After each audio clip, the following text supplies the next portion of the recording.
Hello everyone, how are you all? I hope you all are fine. So आप देख सकते हो आज ऑलमोस्ट सब कुछ निफ्टी, बैंक निफ्टी और फिर निफ्टी माइन और नेगेटिव और फ्लैट जैसा ही है, right?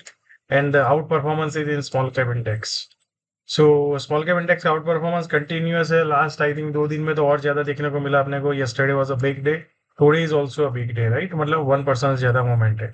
So let's see, all time high को यहाँ पे ब्रेकआउट किया और फिर एक पुल बैक आया है। और एग्जैक्टली अगर आप लोगों ने याद किया हो तो कल हमने मार्क लेवल्स किए थे कि यहाँ पे आए तो एक बार हम लॉन्ग देख सकते हैं। यहाँ पे देखो आप, एग्जैक्टली यहाँ से ऑलमोस्ट आपको इंट्राडे में अगर आप देखें, अगर पोजिशनल कैरी की वो बात अलग है, ऑलमोस्ट 50 पॉइंट का एक ट्रेड मिला आपको low risk, right? So we have to wait always for the low risk area. For tomorrow मान लो यहाँ के ऊपर जाने के बाद सस्टेन होता है, फिर ऊपर जाने की कोशिश करता है, तो look for a long position. क्या यहाँ पे भी अब तेजी ही है, तो ये जो पुल बैक आया है उसको ही बाजार निकाल के फिर नए तेजी की तरफ चला जाएगा, राइट? तो टुमारो इसके ऊपर ध्यान रखिए आप। जैसे ही बाजार ये 470-80 के ऊपर सस्टेन रहे तो market can go towards all time high. ये लेवल कल भी वही इंपॉर्टेंट है, मान लो कल फिर से यहाँ पे मिलता है, फिर टिकता है और फिर ऊपर जाता है, तो look for a long position.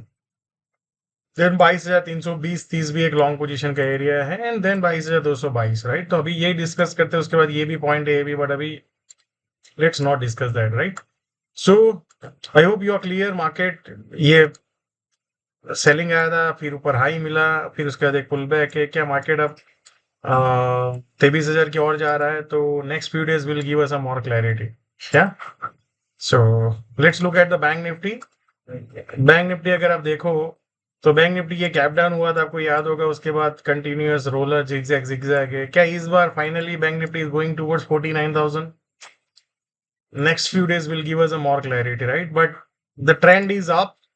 तो ये आया नीचे, फिर उसके बाद आया, फिर ऊपर। तो बेसिकली क्या है, मार्केट एक ब्रॉड रेंज में है, जो हमने काफी टाइम से डिस्कस किया। और sooner or later this range should break out.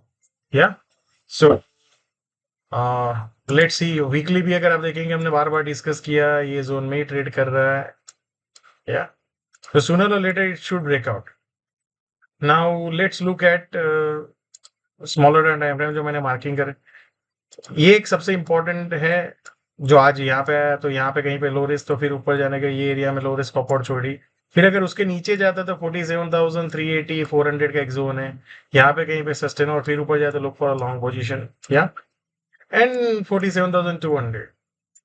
So make sure that आपको लो रिस्क एरिया को ढूंढ के तेजी ही करना है। और अगर आप डेली चार्ट देखेंगे तो 2 दिन की मूवमेंट के बाद एक कंसोलेशन है, तो सुबह ऑलरेडी यहाँ पे फिर we can see a more big upside. या let's look at the Fin Nifty. तो फिन निफ्टी भी एक स्ट्रेंथ दिखाया है। ये गैप डाउन के बाद आप देखो सस्टेन कर रहा है, नेक्स्ट फ्यू डेज सस्टेन के बाद फिर ऊपर जाएगा, तो fin Nifty can also target for all time high. Now let's look at the marking area. ये एक जोन है जहां फिन निफ्टी में हम लो रिस्क अपॉर्चुनिटी देख सकते हैं। यहाँ पे कई बार फिर ऊपर जाए तो low look for a low risk. Then 21,000 के आसपास का एक एरिया है, यहाँ पे कहीं पे सस्टेन हो और फिर ऊपर जाने की कोशिश करे तो look for a long position. And यहाँ पे 20,920-30 के आसपास। या so let's look at the small cap. Small cap यहाँ पे एक सेलिंग देखने को मिला अपने को, फिर एक पुल बैक आया, फिर एक यहाँ पे पुल बैक है, देन वी आर सीइंग अब ये जो पैनिक था उसको ही बजाने क्रॉस कर दे। अब मार्केट कहीं ना कहीं यहाँ से कंसोलिडेट करे या ऊपर जाके कंसोलिडेट करे, but look for a low risk opportunity. जहां पे भी स्टॉक में मान लो एक अच्छा सा तेजी आया, मान लो फॉल आया था, फिर ऊपर आया, फिर यहाँ पे कंसोलिडेशन, फिर ब्रेकआउट है, तो look for low risk area like this. या so keep riding the position. जहां पे भी लो रिस्क मिले, keep riding your position, right? अब इसके नीचे जब तक बजा नहीं जाता है तो नया मंदी के बारे में सोच नहीं सकते। क्या? So thank you so much and see you all again tomorrow.